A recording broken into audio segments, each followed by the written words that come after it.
So there'll be a fair bit to cover in this video, and I'd just like to start it off with a mini rant. Because, look, I don't class myself as a spiritual teacher.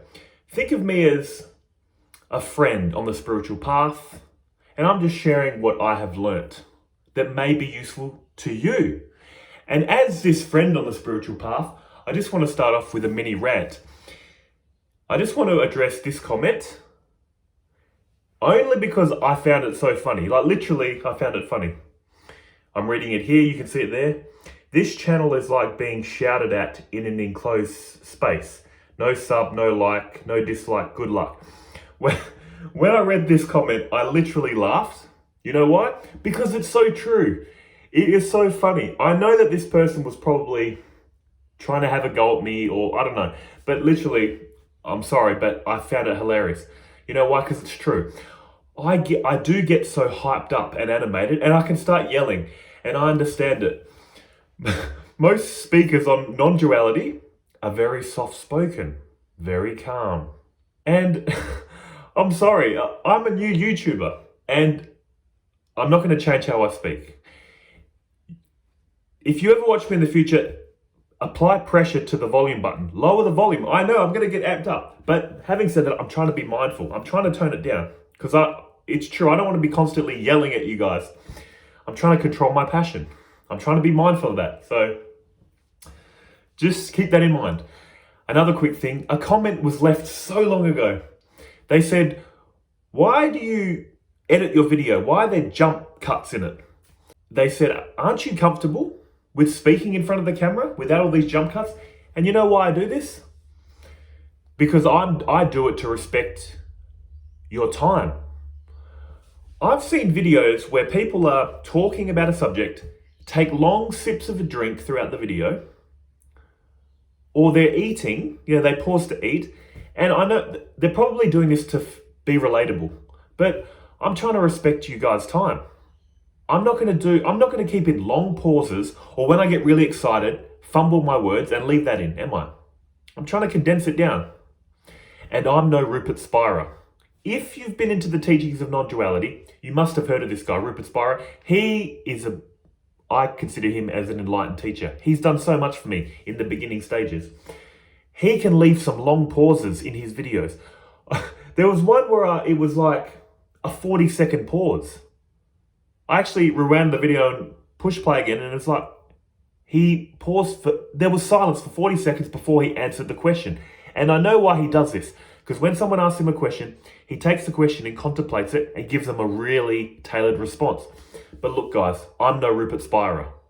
I'm no teacher on Advaita Vedanta that's well known. I'm just some guy on the spiritual path trying to help you guys. So I cut out all my pauses because I don't script these videos. Sometimes I contemplate a long time, cut that out, and to save you guys time, like I said.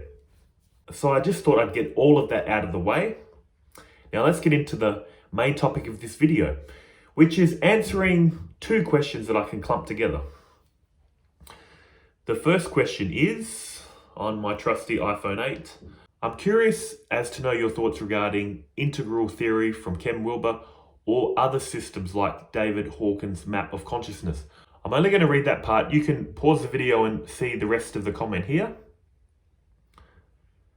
The second comment, I watched the video, it's perfect, but I wanted to ask, what are your thoughts about IIT, Integrated Information Theory of Consciousness? Talking from a logical point of view, this theory states that consciousness is the amount of integration of data received from surroundings. Greater the integration of data, greater is the degree of consciousness of a system. The system having the highest degree of data integration will be conscious. It then goes on to say, this kind of theory suggests that consciousness is an emergent phenomena arising from the degree of information integrated into the system. What is Advaita's take on this? In this comment, they mentioned it's an emergent phenomena in this idea of consciousness. When I was looking into this, it also mentioned it can be a panpsychist view as well. But I'll get into all that later. But let's start with self-inquiry, because it's going to be important before I go back to all this stuff. Now, I usually say, are you aware of the world? But I'm not going to say it like that this time. I'm going to say, Do you know the world, or does it know you? What sounds more accurate? I know the world. How do I know the world? I see it, hear it, taste it, touch it, smell it, can think about it. That's how I know the world. What about the body? Do I know the body, or does it know me? Again, I know the body. How? Through 6 instruments of knowledge. I can see it, hear it, taste it, touch it, smell it, think about it. Let's go a bit subtler. Our feelings. Do I know my feelings, or do my feelings know me? I know my feelings. How? Because I can feel them and I can think about them. Do I know my thoughts, or do they know me? I know my thoughts. How? What instrument of knowledge can I use? Thinking. I can think about my thoughts. I can apply introspection and think about my thoughts. Subtler still. What about this ego? This general sense of I, this person, me, mine, my life story. Do I know the ego, or does it know me? Again, I know the ego. How? Through thinking. Because the ego is just a thought, isn't it? A thought in our head. A thought about our life. So I know the ego through the instrument of knowledge of thinking. What about beyond ego? The feeling of existence, the feeling of consciousness. Do you feel conscious? Do you feel real? Yes. How do you know that?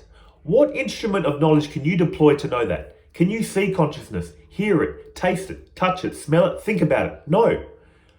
Consciousness is lighting up the instruments of knowledge. This is where consciousness is unique. Like I said, consciousness lights up the instruments of knowledge so we can see, hear, taste, touch, smell, think. But how does consciousness know itself? You feel conscious. There's no doubt about it, isn't it? But you can't know it as an object. Why is that? Because consciousness has non-objective qualities. Consciousness is self-evident, self-luminous. It is you. Why would you say it is you? Because you feel conscious, right? You feel conscious. Can you separate yourself from the consciousness? No. Does something greater know that consciousness? If something greater knew that consciousness, we can ask, then what knows that? I keep repeating this just to show you consciousness has non-objective qualities. Consciousness cannot evolve. Consciousness cannot change. I'm only emphasizing this before I get into this. The Map of Consciousness by David Hawkins, here's a screenshot, and the Integral Theory by Ken Webber, which is here. You can pause the video and look through these. I've got them on my phone. Let's start with the Map of Consciousness. What this is basically doing, in my opinion, is giving you a system for your consciousness to evolve. You start at the bottom and you move up the levels. Now look, I just want to say as well, I'm no expert on these systems. I did a little bit of research for this video, so don't ask me a lot of complicated questions, please. But I'm just trying to give you a general feel for this. Map of consciousness. You start at the bottom, you move up. Integral theory of development. What I've found with this is it's saying how humans evolve on a collective level, from the bottom to the top. I'm not going to get into too much detail with these. You can do your own research. But one thing I will say with these 2 ideas is they talk about consciousness evolving. And when we did self-inquiry, what did we realize? Consciousness has non-objective qualities. It cannot change. It cannot evolve. Consciousness cannot evolve. So are you saying, Simon, that these ideas are ridiculous? They don't make sense? No. This could be classed as nitpicking or arguing over semantics, but I think it's really important to realize consciousness does not evolve. So what's evolving in these systems? The mind is evolving. Consciousness does one thing and one thing only, make experience known. At the lower levels, it makes all your fear and shame known. At higher levels, it makes... Let me read some. Map of consciousness. Consciousness makes the feeling of shame and guilt, apathy known. It makes the feeling of pride, courage, willingness, acceptance known. It makes the feeling of love, reason, peace, joy known. It makes all these feelings and experiences known. That's what consciousness does. And you are consciousness. I'm only nitpicking at this because so often we confuse the mind with consciousness. We think our thoughts are consciousness. Our feelings are consciousness that evolve. Consciousness does not change. It does not evolve. The mind changes. The mind evolves. like in that other theory of Ken Wilber. That's all I'm saying. Now let's bring in the second question about integrated information theory of consciousness. You know what, to be honest, I do not know what these guys are talking about. And I'm not alone. Many other scientists do not know what these guys are talking about. This is a very popular theory right now, and other scientists have called this pseudoscience. I'm only saying this because no one really knows what consciousness is. No one really knows how it emerges. And the problem with these theories, integration of data, when a system gets more data, it becomes more conscious. Look, I'm not going to claim to be an expert because look how I'm talking about it. I sound very muddled with it. What I'm basically saying is all these theories are saying consciousness emerges from matter. That's the materialist paradigm. Somehow you clump together all these bits of unconscious matter in some combination and they somehow give rise to non-objective consciousness. Objective unconscious matter gives rise to non-objective consciousness. How? They don't know.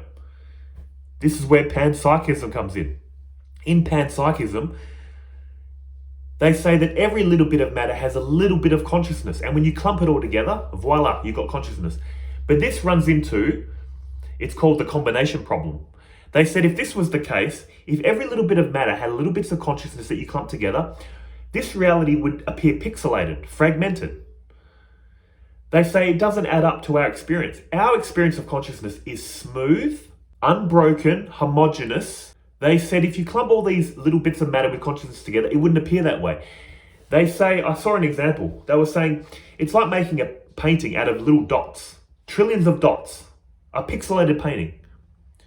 That's how a reality would appear in this example if you clump together all these little bits of matter with consciousness. They say, but reality is like a painting that you paint with a clean brushstroke, smooth. And the guy that I watched that was talking about this, he said, that's the problem with Panpsychism.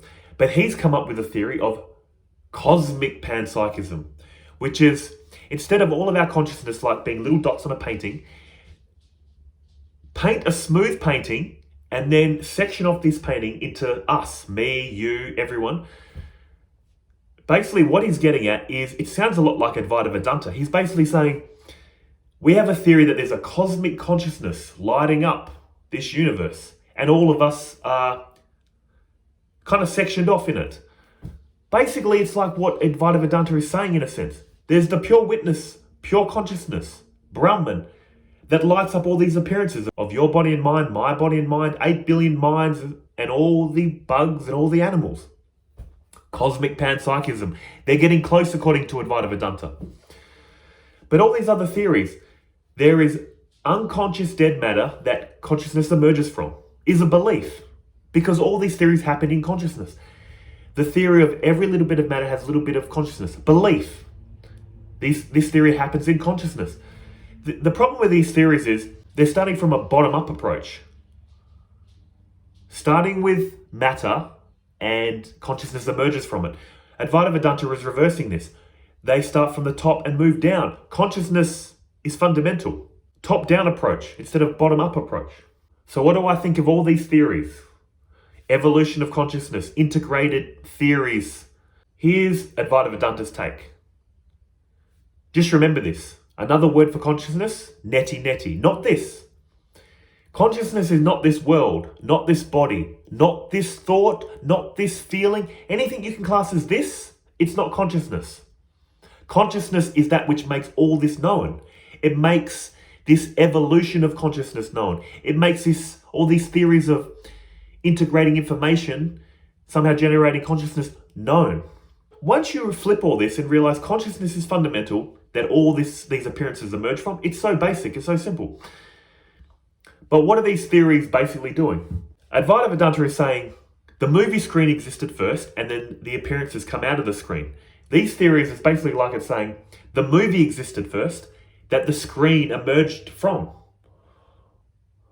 I used to have this joke when I was a kid. When I would get a really big pimple on my nose, what do we normally say? I have a big pimple on my nose. I would sometimes come up with this idea where I'd reverse it and say, this pimple is so big, it's probably thinking, how did this Simon person emerge from it? And this is what these materialists are doing. They're saying, it's almost like they're saying, the movie was there first that the screen emerged out of. See how it's back to front. So look, guys, I apologize for my clumsiness and ignorance on these topics that you asked me about. And I'm only ignorant because these big topics, I've spent literally 10 years on Advaita Vedanta. It's been my whole purpose. Before that, a year studying some Buddhism. But these theories, I can't do them justice. And I do not want to spend a lot of time on these things. Because it's so simple to me, it's so obvious. Why is that? Because Advaita Vedanta is telling you to do something very radical, which is trust your own experience. Only you can live your life. You are the subject of your life. So what are they saying? Use the scientific method instead of outwardly, inwardly. What is the fundamental nature of your experience right now? Consciousness. Everything that appears in consciousness is constantly changing. But your consciousness, the feeling of existence, is not changing. That's why they say it's fundamental. Just look for yourself. I remember getting a comment saying, would you have figured all this out on a desert island without all your Advaita Vedanta books? And my reply to that comment was, if I was born on that desert island with no information about the world, I would not need Advaita Vedanta. Because Advaita Vedanta is the antidote to the knowledge of the world. This world overlays all this knowledge onto us, totally fine. But then the problem is we start believing our concepts of the world. Advaita Vedanta is the antidote because all it's telling you is, just remember, all this was overlaid on top of you. It's not essential to you. Yes, we need these concepts to function in the world, but don't take them so serious. That's our problem. We take it serious. We take ourselves to be serious, this world to be serious, separation to be serious. They're just saying, just have a look. All your attention's focused here on the objective reality, which is perfect for science. If life was like a dream, science is studying the nature of the dream. No problem. Advaita Vedanta has no issue with science. But all they're saying is, if you want to know the true nature of reality, of yourself, turn that investigation inward. What you'll find is consciousness is fundamental to your experience. It's not complicated. All these theories on consciousness are complicated because our mind is complicated. All these complicated stories in Advaita Vedanta are complicated too, sometimes, because they're complicated to get you out of your complicated thinking of the world. Advaita Vedanta is so simple. Do you exist? Do you know you exist? That's it. I tried explaining this to my dog. He sniffed my hand, realized I didn't have food and walked off. No other animal needs this knowledge. The plants know what to do. Animals know what to do. The sun, the rain, the wind, the moon, everything's happening. Nothing else in nature thinks I'm getting things done, yet everything's getting done. We've just got this idea in our head from our ego. I'm in control. I'm living a life. It's life and death if I don't make the right decision. This is a cool story and all, but Advaita Vedanta is showing you it's not the case. It's the mind doing what the mind does. No big deal. The ego is fine ultimately. It gives you a sense of identity, sense of control, and a sense of ownership. Ownership and control is where the mess starts in life that gets us into all these tangles. But the sense of identity, totally harmless. It's not causing you any problems. I need to feel like I'm here, speaking to a camera there, looking out a window over there. This isn't causing me any harm, or you any harm, is it? It's just the feeling of, I really am this person. I really am in control. I really do own things. All the mess starts there. As always, guys, I've went off into a little rambling rant at the end, but I hope I answered some questions in this video that will help you on your spiritual path. And again, I apologize. I'm ignorant of these topics. I did a little bit of research, and when I could see what they're driving at, I'm like, Advaita Vedanta is the study of consciousness. That's all they're concerned about, the study of consciousness and the nature of consciousness. And all these theories of evolution and integrating, this is the objective reality.